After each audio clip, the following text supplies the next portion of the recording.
There's a certain kind of heaviness that doesn't come from anything physical. It's not the weight of a backpack or a deadline. It's the weight that settles in the chest, right behind the ribs, the kind that whispers, you should be doing more. You should be better by now. You should already have it all together. It doesn't shout, it doesn't rage, it just lingers. Always asking for more, never saying, that's enough. And even when you do accomplish something, even when you meet the goal or win the praise or check the box, that feeling doesn't fade, it just resets. Moves the goalpost, changes the rules. You start wondering if something's wrong with you. Because on paper, it seems like you're doing okay. Maybe you have a job. Maybe you're in school, maybe people even compliment you. But inside, there's still that gnawing hum that says, everyone else is ahead of you, you're behind, you're not enough. It's exhausting, not because you're lazy or fragile or broken, but because you've been performing worthiness for so long you don't even remember what just being okay feels like.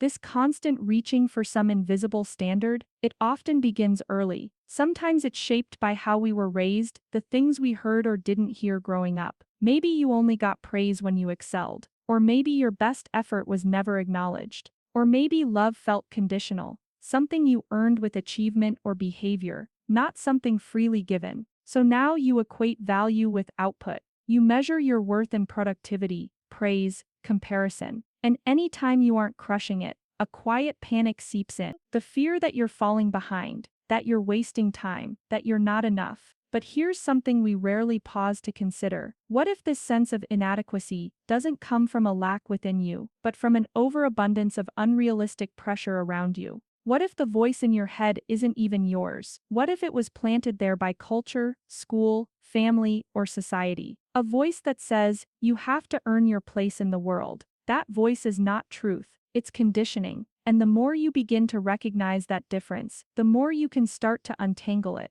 Not by striving harder, but by asking softer questions. Who told you that you had to be more? Who benefits from you constantly doubting yourself? And most of all, what would your life look like if you believed you were already enough?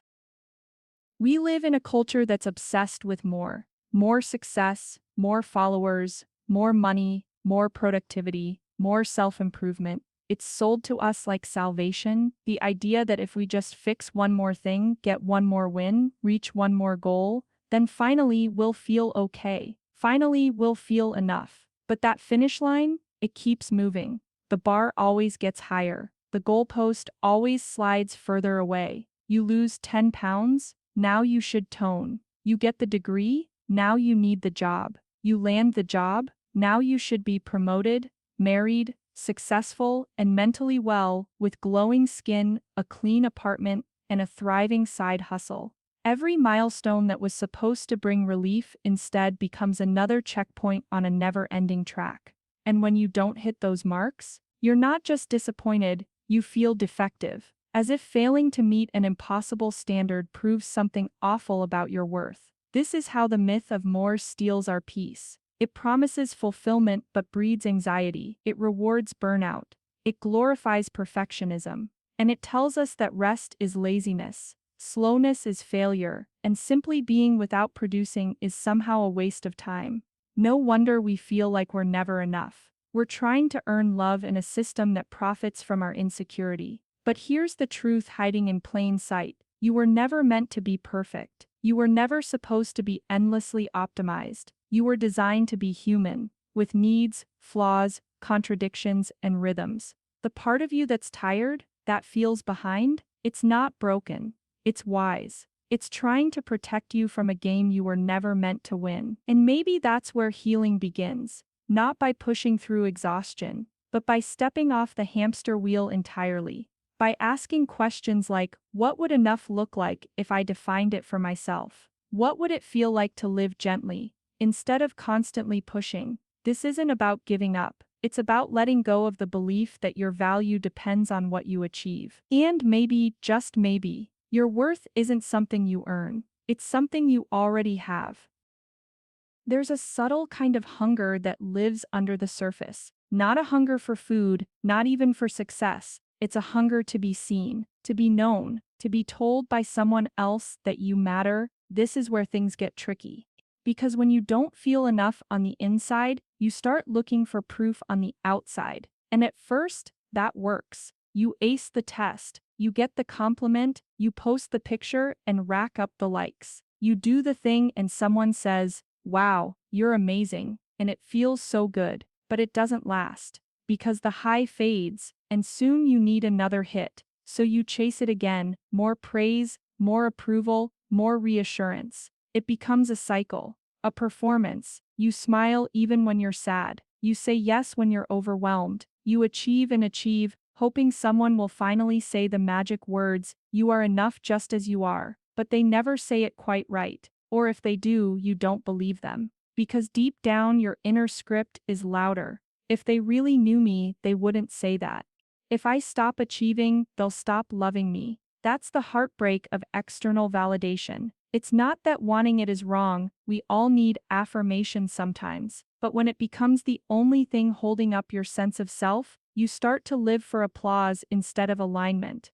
And it leaves you exhausted, because no amount of praise can fill a self-worth wound that was carved by conditional love, trauma, or comparison. You don't heal that wound by becoming better. You heal it by becoming real, by being messy, honest, raw, by surrounding yourself with people who see you in your lowest, most unfiltered state and stay, by slowly, painfully learning to approve of yourself even when no one else is watching. That's where the shift begins.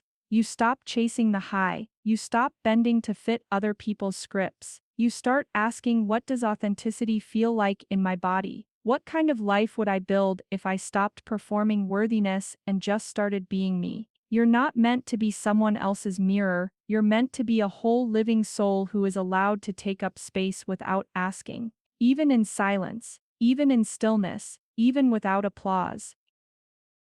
Let's imagine for a moment what it would feel like to stop striving, not in a giving up way, but in a letting go way. What if, just for today, you didn't try to be impressive?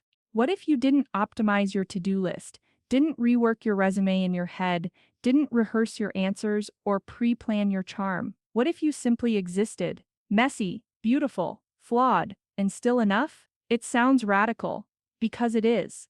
In a world that teaches us to hustle for our value, rest becomes resistance. Self-compassion becomes rebellion. You stop asking, "How do I fix myself?" and start asking, "What if I was never broken in the first place?" That's the revolution. Because the lie is this: you must earn your way into worthiness. But the truth? You already belong. You already matter. You already are enough. Even when you feel like you're not. That doesn't mean you won't grow. It doesn't mean you'll stop evolving or learning or dreaming.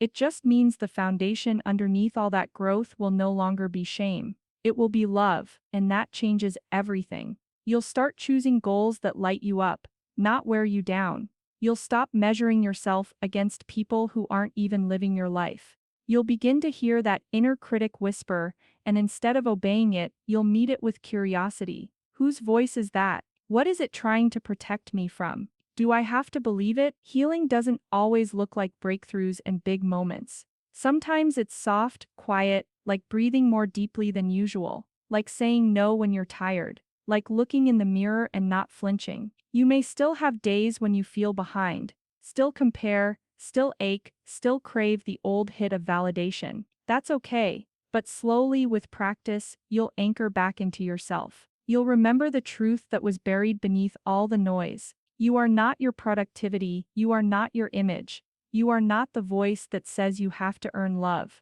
You are already enough. In this moment, exactly as you are. Not when you're perfect. Not when you're fixed. Now.